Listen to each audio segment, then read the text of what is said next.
من ذا الذي يقرض الله قرضا حسنا فيضاعفه له أضعافا كثيرة والله يقبض ويبسط وإليه ترجعون.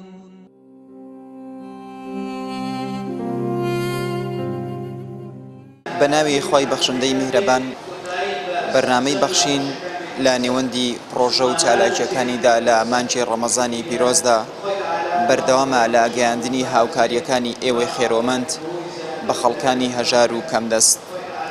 بەرنامەی بەخشین ئەمجارە لە شاری قەڵازیە و دەیەوێت هاوکاری و بەخشینەکانی ئێوە بگەێنێتە خەڵکی هەژار و کەمدەست بە تایبەتی لەم مانگە پیرۆزەدا و لە سەروبەندی نزیکبوونەوە لە جەژنی ڕەمەزانی پیرۆزدا پێداویستی بۆ ئەو خانەوادانە دابین دەکات کە کەمدەستن و پێویستیان بە گەیاندنی هاوکاری ئێوەی بەڕێز و خێرخوازە. لێرەوە بەرنامەی بەخشین دڵنیای دەکاتەوە تا ئێوەی خێرۆمەند و بەخشەر بەخشینەکانتان بەردەوام بێت. بەرنامەی بەخشینیش لە گەیاندنی هاوکاریەکان بە خەڵکانی هەژار و کەمدەست بەردەوام دەبێت.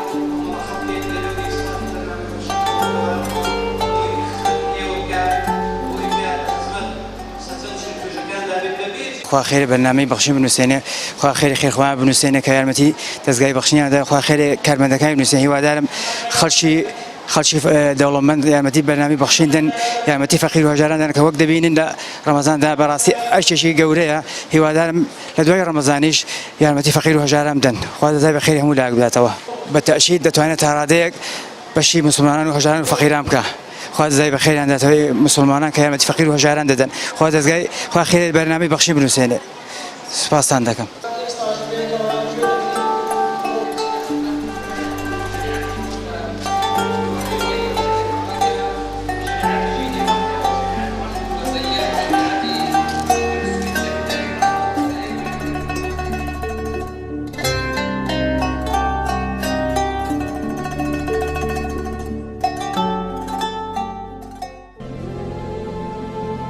بەخشین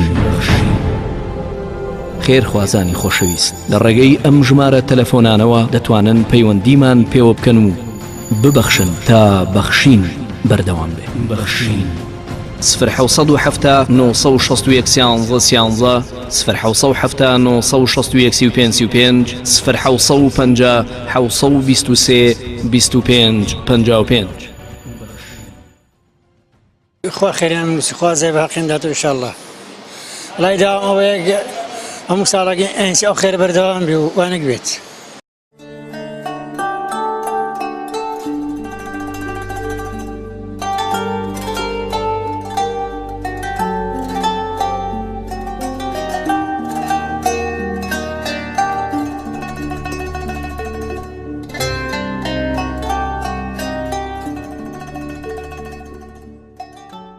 خوا گەورە بەرقەراریان کە خوا خێریان بنووسێ خوا جەزایان بدات لەو حاڵەکاتە لەو بێقەیرانیە زۆر شتێکی باشە بۆ ئەو خەڵکە و داوایان لێ یەکەن زیاتر یارمەتی هەژار و فەقیران بدەن و وەڵڵا زۆر باشە لە خوای گەورە بە زیاد بێ خوا پاداشتیان بداتەوە.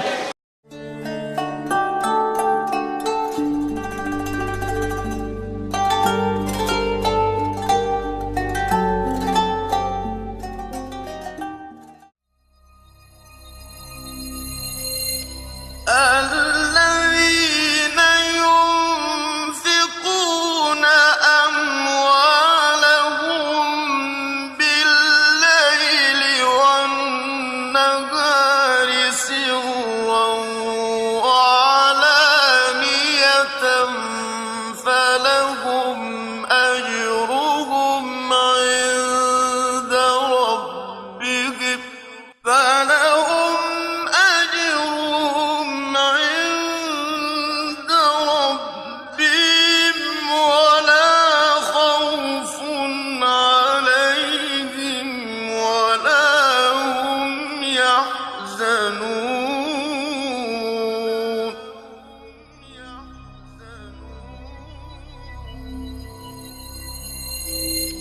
ئەوانەی کە ماڵ و دارایی خۆیانە بەخشن بە شەو و بە ڕۆژ بە پەنهانی و بە ئاشکرا ئەوانە هەر پاداشتیان لای پەروەردگاریانە و هیچ ترسێکیان نییە لە داهاتوودا و ئەوانە خەفەتبار نابن بۆ ڕابردوو.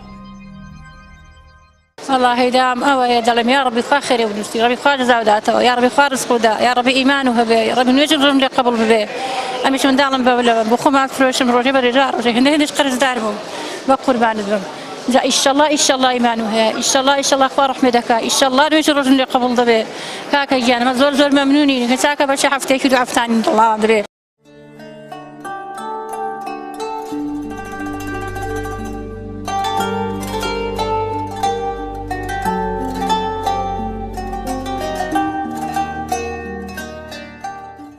بسم الله الرحمن الرحيم الحمد لله والصلاة والسلام على رسول الله محمد وعلى آله وصحبه ومن والاه. دیارە سپاسی هەموو بەڕێزانان دەکەن کە خوا نعمەتی پێبەخشی و نعمەتی ماڵبەخشین. دیارە ماڵ لەو نعمەتانەیە کە ئینسان بەهەشتی پێ دەکڕی و خوای گەورە پێمان دەفەرمێ جەل فعلا مثل الذين ينفقون أموالهم في سبيل الله ثم لا يتبعون ما أنفقوا منا ولا أذى فلهم أجرهم عند ربهم ولا خوف عليهم ولا هم يحزنون. بوي أوانيك مال دبخشن بورا زمان دي خوای گەورە جل فعلا ليان قبولك ومرديان لبيك خوای جل فعلا بيان دفرمك وعديان بهشتي برينا لا خوف عليهم ولا هم يحزنون بو مرزكانيتي مخابي ومند بسر خلقي دانا كجك ومالي خوا ونعمتي خوا بواني بخشي او ان شاء الله دبي هو او خوا بواني بخشي بتوان بهشتي خوای گەورە پێ بکڕن وسر فرازين وقيامتي پێ بدەست بێنن وسپاسيان دەکەین وزۆر ممنون يعني دیارەوەی کە لەسەر ئێمە گەیاندنی ئامانەتی وانە بۆ ئەو خەڵکانێکی خوا ئەو نعمەتی بەوان نەداوە بۆ ئێمەش سپاسیان دەکەین و ئامانەتی شەشانی خۆ ئینشەڵڵا دەیانگەیەنین بۆ کەسانێکی خوا بە ئێمە سپاردوون سپاسیان دەکەین خوا بخێر.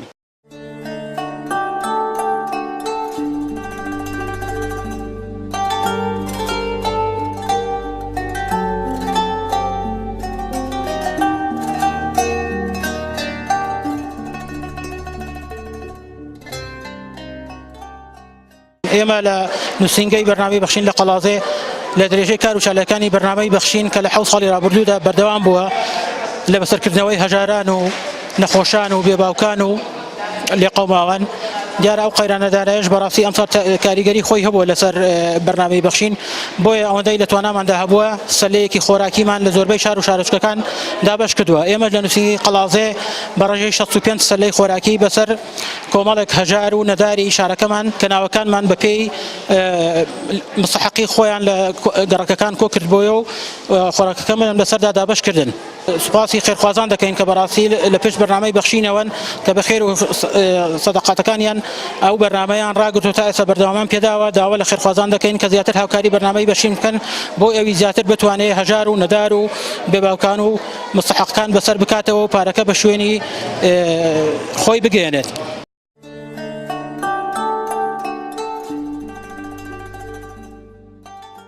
لە چوارچێوەی پرۆژەکانی هاوکاریکردنی خەڵکانی هەژار و کەمدەست لە مانجی ڕەمەزانی پیرۆزدا لیژنەی بەرنامەی بەخشین ئەمجارە لە شاری قەڵازێ توانی هاوکاری دابەش بکات بەسەر 65 ماڵی هەژار و کەمدەستدا.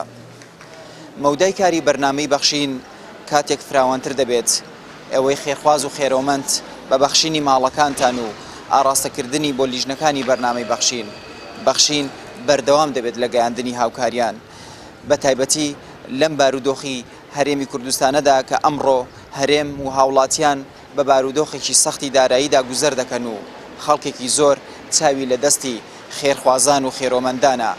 بۆیە بەرنامەی بەخشینیش بە ئەرشی سەرشانی خۆی دەزانێت کاتێک ئێوە ماڵەکانتان دەبەخشن ئەوانیش بیگەێنن با خەڵکانی هەژار و کەمدەست لە سەرجەم شار و شارۆچکەکانی هەرێمی کوردستاندا. لێرە بەرنامەی بەخشینی ئەمجارەش کۆتایی هات تا گەیاندنی هاوکاری و کۆمەکی لە شار و شارۆچکەیەکی تری کوردستان بەخواتان دەسپێرین. خواتان لەگەڵ.